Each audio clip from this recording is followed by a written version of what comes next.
Good morning guys.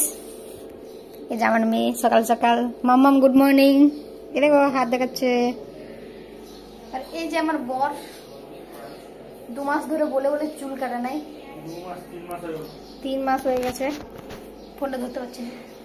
আর চুলগুলো দেখো মেয়েদের মতো এত লম্বা হয়ে গেছে। ফাইনালি আজকে চুল কাটতে যাচ্ছে। আবার আমাকে মিথ্যাও বলতে পারে যে লোক আছে ঘুরে চলে আসবে। আজ আমাদের কোনো কাজ হয়নি, সকালের বাসি বিছানা। আমি উঠেছি 9:30টার সময়। 10টার সময় ঘুম থেকে উঠলে কি আর কাজ হয়?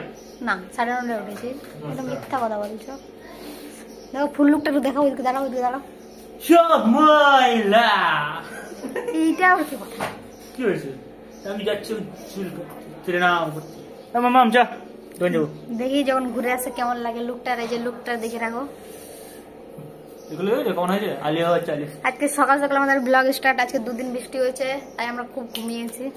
কি 2 দিন ব্লগ দিইনি। চল তো মামা যাবো, দোকান যাবো। চল চলো টাটা বাই বাই। কই দেখি তো মামাটা দেখি। আমার বর যখন আসে তখন আবার দেখাবো। হাসছো দৌড়ে বাবা নি। আর মেয়ে তো বাবাকে পরে সব ভুলে যায়। দেখো দেখো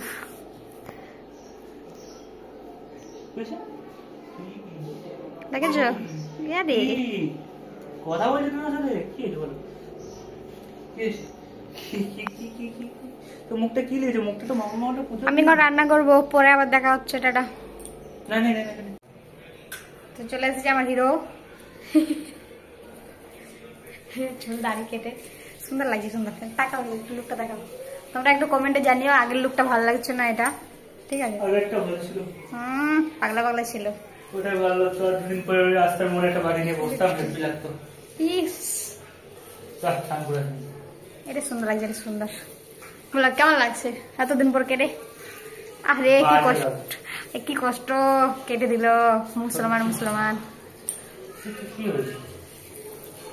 মাঝে মাঝে আমি ভাবি তুমি হিন্দু না মুসলিম। তো চলো স্নান করবে। আর এই যে আমি রান্না করবো। এখানে ভাত হচ্ছে, এখানে ডাল হয়ে গেছে।